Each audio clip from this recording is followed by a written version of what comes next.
Hi, my name is Mara Hall. You can catch me as Darcia Lancaster on Owns Ambitions. You are watching Quencie with Studio Q.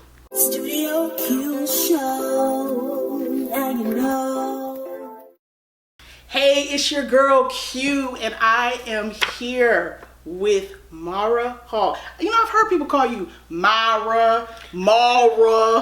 I mean, Myra. Yes. First of all, can you tell me how it's properly pronounced? Well, my name's not Myra. It's Mara. Mara Hall. And she is going to be entering Ambitions on Tuesday, November the 19th. Mm-hmm. Darcy Lancaster, right? Darcia. Mm-hmm. So, tell us about this role, getting it. I mean, I'm super excited that you coming in after somebody that got killed. Somebody done got killed. You described her as spicy and, sugary. We don't really know what her intentions are. Yeah, she's unclear because she comes in at a very, very integral part in the show. Like, Senior just got killed, and Senior is her uncle. So, she comes in to help her family at their time of need. Mm-hmm. But it's not clear what she wants, really. It's not clear. You're not going to know from the first episode, so. Well, what was it like working with, we got Robin Givens. Yeah. We got Brian White. Yeah. We got Brayley Evans, who's killing her role right now. Yeah. So what was the chemistry, the dynamic on the set for you and your character? All of the cast and crew on Ambitions is amazing. I love Robin Givens. I've loved Robin Givens ever since Head of the Class back in the 80s. And Boomerang. Yeah. Like, I've been a big fan of hers. Essence Atkins, just an amazing spirit, amazing light. Brian White, phenomenal actor.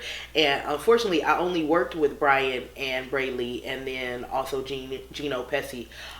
They're the only ones that I work with. So I didn't get a chance to work my craft with Robin and Essence, but hopefully for season 2, if we get a season 2, I'll be able to work with them. But just an amazing cast, an amazing experience, amazing time being there.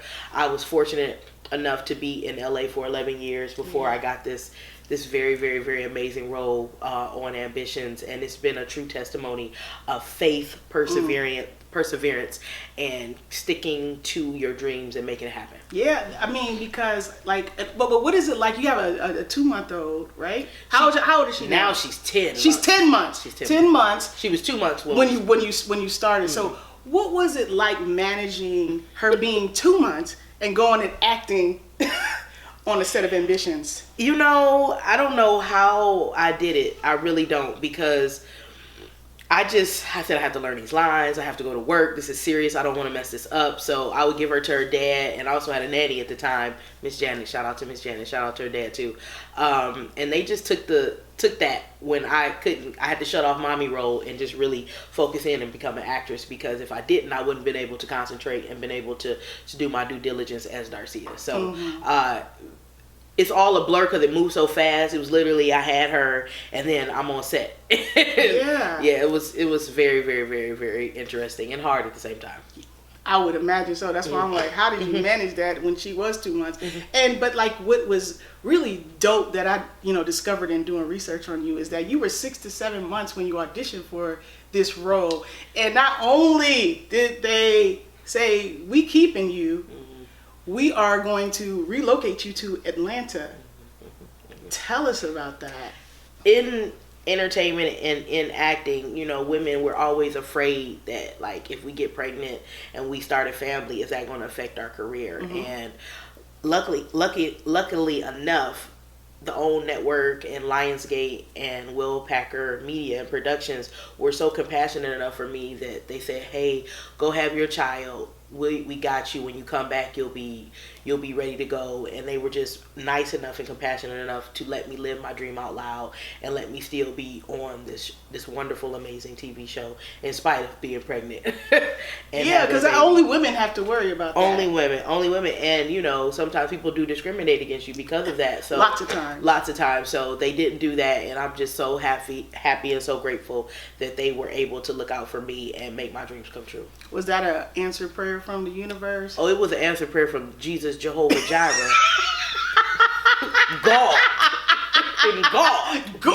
Like, I've been here for 11 years. I had like 12 jobs working here in Los Angeles. I was a substitute teacher. I was artistic director for a nonprofit. I drove for Lyft, drove for Uber, did Postmates, DoorDash, all of these different things, and acting at the same time. So it's hard to make ends meet, and it just, that becomes taxing on your body. Like I said, I was 6 months pregnant when I found out that I got the job. So it was like, thank you, Jesus. Thank you, Lord. You have delivered me from all of this working turmoil, if you will. Yeah, and going back to that, you were doing all these different jobs, but you said that like when you poured into the kids that you were working in, teaching music, at the after school programs, like things started to open up for you. I think you actually booked Grey's Anatomy during that time. I did. What was it about not focusing so much on yourself and others that opened it up for you? What do you feel? I'm a big component of each one teach one, each one reach one, and also lifting as I climb. So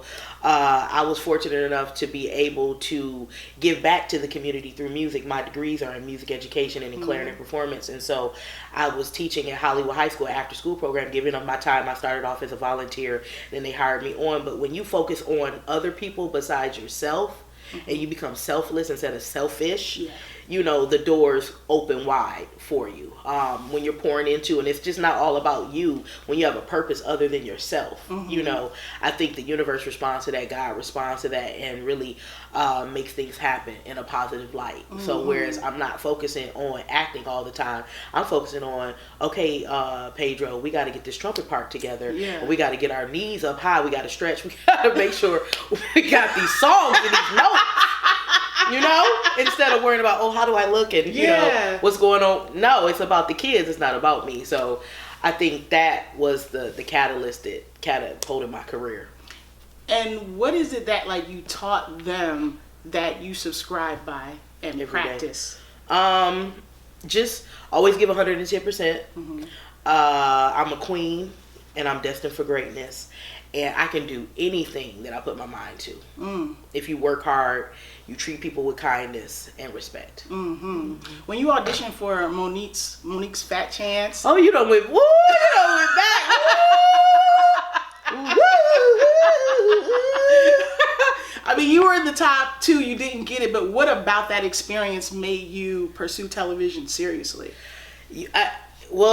So I never was on the show. I just sent in an audition tape. Right. And I thought that was a sign. Like, out of hundreds, thousands of tapes, it was between me and another person. And I got really, really close. I was like, okay, this isn't a coincidence. This is putting me in the path that I should go in. And then after that, I auditioned for The Biggest Loser, and the same thing happened. So that was another reality show that I auditioned for. And you got down to that one too. Between me and another person, they picked another person. I was like, oh no, this is a sign. And so I eventually said, there's something here. I was at University of Southern Mississippi, and I'm doing all of these theater company things and auditioning and getting parts in plays, and I'm a music major. So I'm like, okay, God, what you trying to tell me? He trying to tell me this, you ain't supposed to be doing this music, getting this doctorate degree. You need to take your tail on to New York and LA and follow this entertainment. And so that's what happened.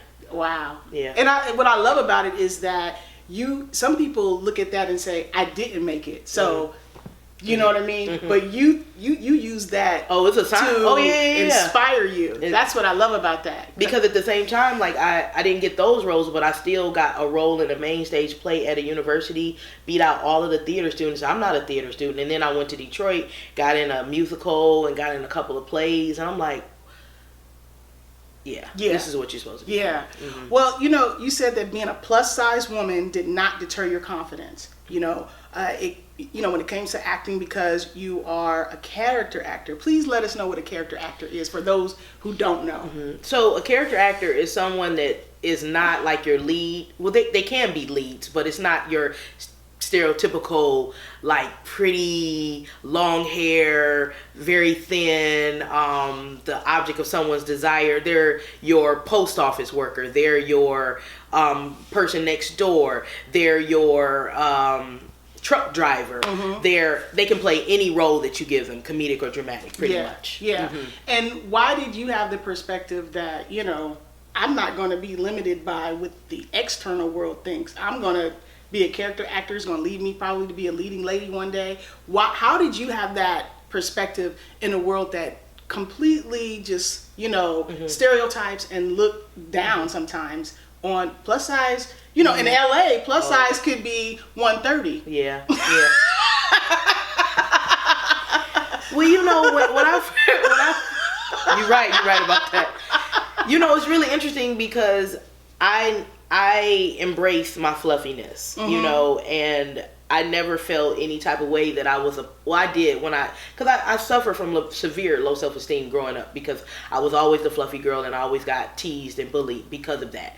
And there came a time where I embraced who I was. Like when I was in college at Jackson State University, I was on a modeling squad called the Insatiable Modeling Squad, and I was a part of the brick category. So that was all about empowering plus size women to be the best they could be and strut your stuff and do your thing and you're fierce. And so I always carried that mantra with me throughout. But when I got to LA, I liked the fact that I was like the biggest person in the room. Yeah, that's what I just was drawn to. Yeah, because I stick out from everyone else, whereas like I'm like and I'm big and it's not about like your outer, it's about your inner beauty. And when you have confidence that's radiating from the inside, people like me because I'm confident. People like me because I love myself and I know who I am, and they gravitate towards me because I am the light. You know what I'm saying? So that whole thing plays into that. You asked me another question. I was going in a different direction, but I forgot what you said like before that. Now I didn't forget. Now I didn't forget. Well, but when you did say something in your answer about being bullied. So that's why, and going to Jackson State and all of that. So where was the turn? Where was the turn where you looked at it as an asset to be you, and it wasn't about the outer necessarily? If you were bullied, because we live in a society right now that bullying is at all-time high. Young kids committing suicide. And here you are saying, I am the light. It comes from me. It's confident. But you came from that place of being, bullied or teased or whatever. Where was the turning point for you? When I did Dance Your Ass Off on the Oxygen Network, I lost a lot of weight and 45 pounds. Yeah, and from there, my whole inner viewpoint of myself changed, like where I was radiating beauty from the inside versus the outside. And even though I was still trying to lose weight after I got off that show, I still knew what it felt like to be the object of people's desire from the inner side versus the outer, because they saw the outer that radiated the inner, which was very interesting. So it was around that time where I was like, okay, this is what this is and this is how I'm supposed to be, and I see how people respond to me. And I think I was 32 when it happened. Wow. Yeah. But that's good though that you did all these other things going up to it, like being a part of the squad in college, because that probably helped with the foundation part of it. It did. You know what I mean? And another thing that I found funny is when your mom came out here to LA, and she's like, Mara. Go ahead, give your mama. I didn't raise you like this. I don't see how you're living in this one-bedroom apartment, Mara. What does your mom think of you on TV now? Because she gets the good, bad, and the ugly. Just because you're on TV doesn't mean like you're rich. You're in a good situation, but it takes a long time before you become really, really, really, really, really rich, right? Or whatever. And so the funny thing was, she's like, Mara, you're doing one of those free jobs again, just one of those free auditions. Like, I'm like, yo, like, why are you doing this? But then when I was on Grey's Anatomy, my baby on Grey's Anatomy, woo, that's what I want to hear. Yeah, like she hasn't said anything about ambitions because she watches Grey's Anatomy. So, but she's proud of me. She's happy for me, but she still worries about me from time to time, just making sure that I'm okay and everything is good. But she's getting better. That's good. Yeah. That's good, because I'm sure there's a lot of parents out there, just like your mama, saying, "No, what's happening? I didn't send my baby to college. She got doctorate degrees. She didn't, performing, and she didn't taught all the babies. And what is going on? What is this? What is this? Right. But you didn't put in the work, and we see the results from that. And I love that. Thank you. I appreciate that. How has, coming out here, because, I have a master's degree in communication. Okay. And one thing that I noticed that it don't matter. It matter, but they don't care. In Hollywood? Yes. Oh, yeah. It's wild, wild west. Right. That we didn't ask for that. Right. Who do you know? Yeah. Good for you. So I want to know, for somebody who has as much education as you have, how has education served your career? Education has served my career because at any given time, I don't want to act. I can teach. You know, I can get another job. I'm not contingent upon this Hollywood industry to make or break me because I'm a college band director. You know, I've taught at Alcorn State University, at Morehouse College, several different universities and colleges, and at any given day, I can go teach. I can teach people how to play the clarinet, tuba, saxophone, bassoon, you name it, I can teach it, you know. So that's one thing. So I'm not thirsty.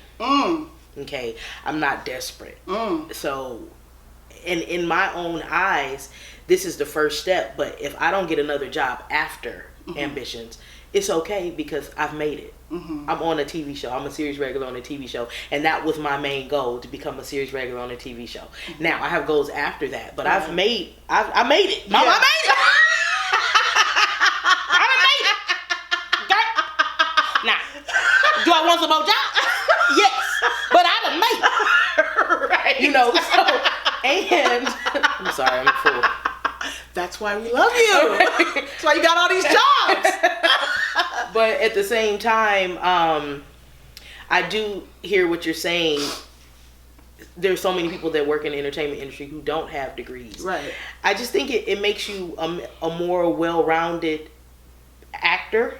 It gives you a wealth of knowledge to draw upon and a certain point of reference that you can use in everything that you do and everything that you work towards. You know, and it's a conversation piece. Yeah. You know, I have different speaking points that I can talk to people about. Like, I lived in Mississippi, I lived in Michigan, I lived in Cincinnati. I'm a classical clarinetist. I know about the orchestral world. Yeah. I speak Japanese.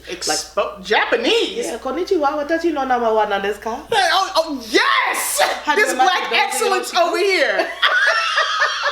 So, you know, I love it. It just makes you, because I think it's, when it comes down to it, you have a whole bunch of people that are trying to do this. Yes. But what separates you from the rest? Right. And that definitely separates me from the rest. I just wanted you to speak on it because, you know, there are a lot of young people who are getting education and you know what I mean? And they're coming out here and I want them to know need to get that degree. That, you know, it's okay to be educated. You can do it without it as well. I'm not dissing anybody who doesn't. No shade. Yeah.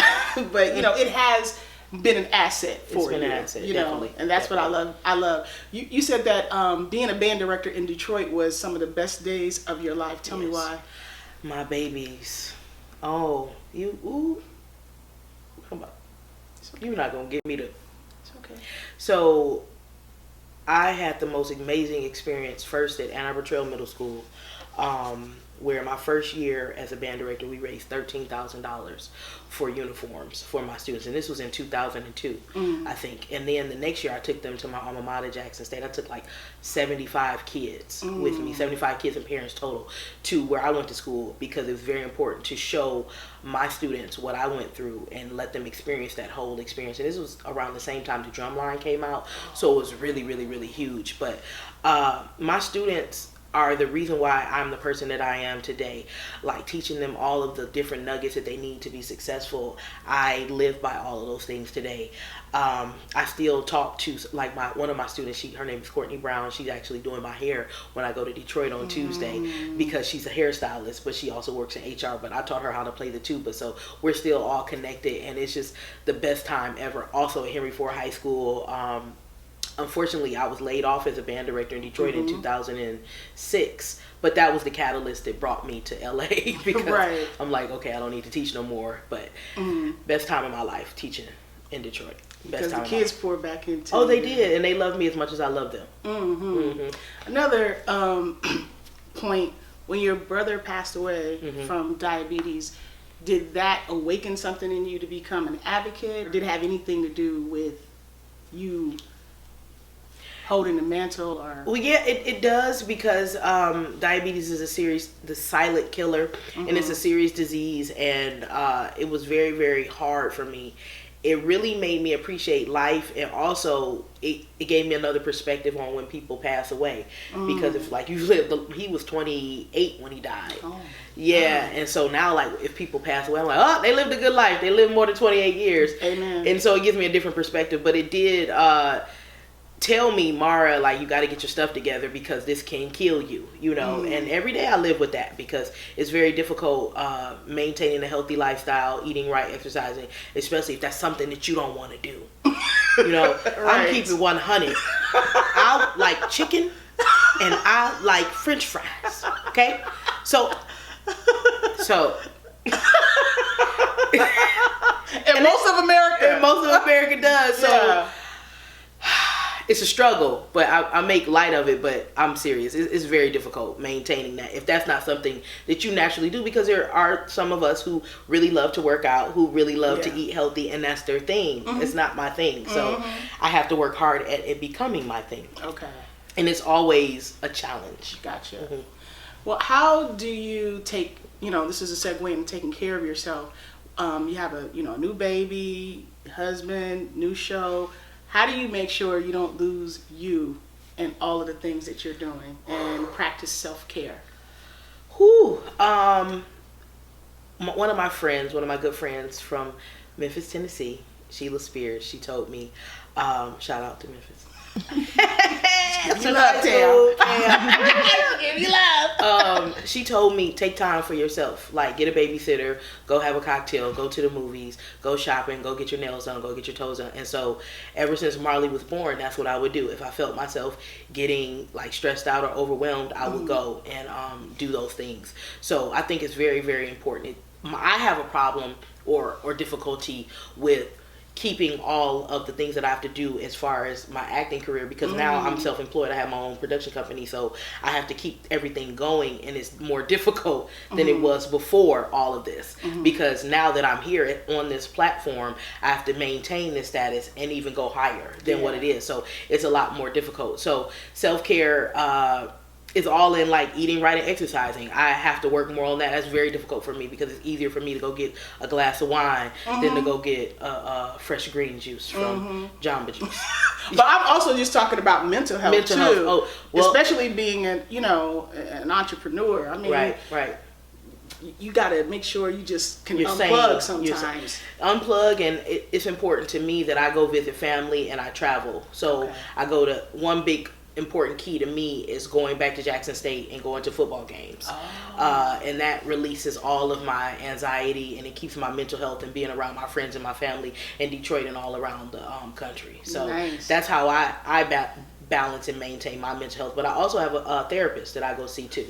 Say that again. Black folks, you need to get your mental health on. Get you a therapist. It's okay. It's okay. You can add that to church. You can. It don't have to be just church. Just church. Because church ain't gonna fix. And they're talking to you. You going to get the word, but with a therapist, you get to talk back. Yeah. Go. I love that. Yeah, I believe in it. I subscribe to it. So. So, what would you go back and tell Mara 11 years ago about this industry? What's the advice you would give her?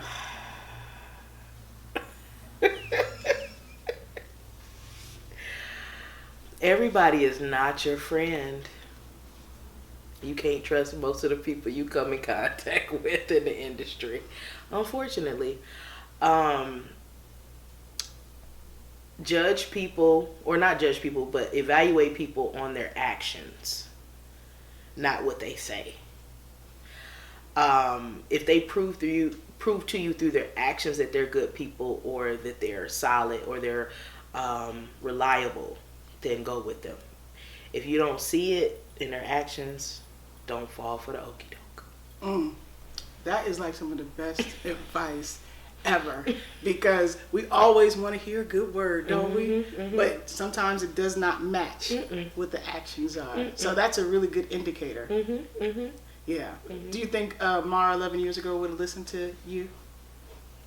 about that? No, because Mara has a hard head and she has to learn sometimes the hard way. Okay. Unfortunately. I think most of us do. Yeah. That's the problem. That's why hindsight is 2020. Right. And speaking of that, what lesson has taken you the longest to learn?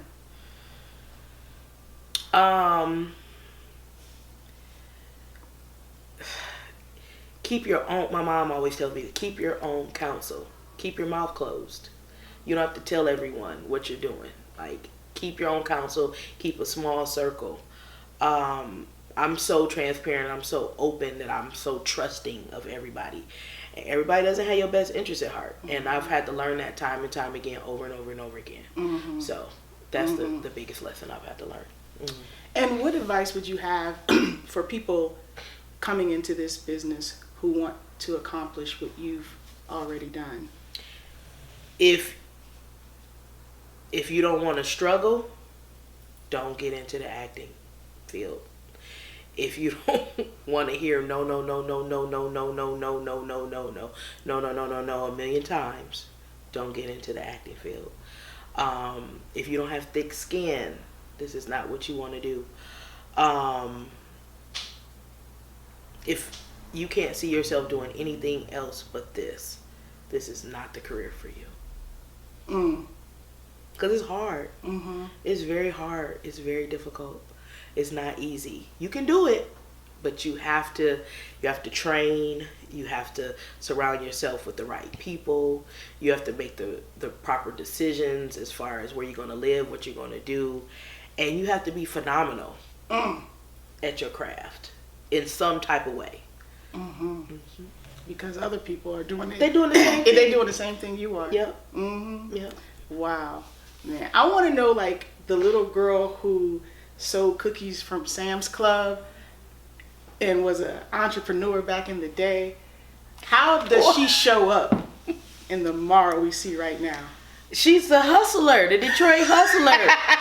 Detroit hustles harder. I'm not gonna quit. Can't stop, won't stop. Can't stop, won't stop. Yes. Like, she gonna make it happen. She gonna get those coins. Yes, I love do it. I love it. Well, now we have come to the part where it's called our segment, the Studio Q Lightning Round. Okay. And it's specified for you. Okay. So it's just like a rapid fire type thing. So, you ain't got to think. It just, whatever comes off the top of your head. Favorite tequila? Don Julio. Best advice? Get your life. Detroit, LA, or Atlanta? Detroit. Guilty pleasure? Ratchet Mondays on VH1. Favorite Melissa McCarthy movie?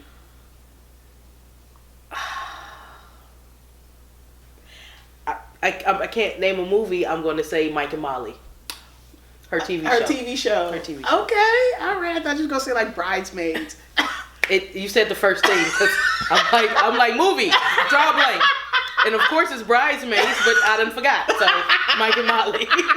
Bridesmaids. But Mike and Molly is good too. Yeah. Like she did that. Early mornings or late nights? Late nights.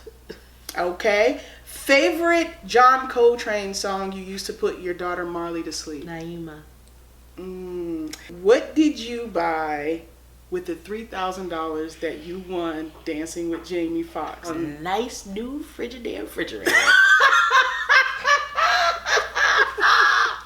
Well, Mara, I just want to thank you. Thank you. I wouldn't have never anticipated that would have been the answer with that $3,000. Yeah, I bought a refrigerator. Sure did. I love it. I'm going to give the line.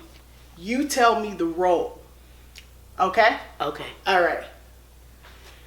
This man took me to a fish restaurant 2 years ago and told me he loved me, and I haven't heard from him since. Victorious, my first TV job. Get it, Q. Oh my God. You want pity? You're going to have to wait for the friend with the nice ass, because right now, you got me. Bullied, short film at USC. Trust me, in America, you'll learn to love white. Bullied too. That's right, now you my bitch.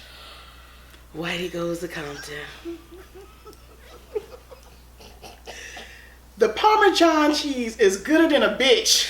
I got something to say. Gooder than a bitch. And finally, describe the following experiences in one word. Grey's Anatomy. Baseballs. Saints and Sinners. Nice. Juicy Ladies. A cluster. It's gone. Jerry, my director, completes me. Handbag. John, amazing. And Ambitions. The TV show that changed my life. Thank you, Mara. You're welcome, Q. Thank you. Oh, wow. Studio Q Show. Now you know. Well, is there anything else that we could look out for? You know, where can we follow you? Yes, my website, www.marahall.com. You can follow me on Twitter and Instagram at Mara_Hall, and on Facebook, Mara.Hall.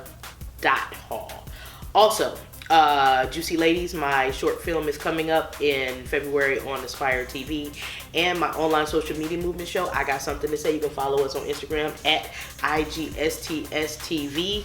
I'm going to reboot that for 2020, so look out for it.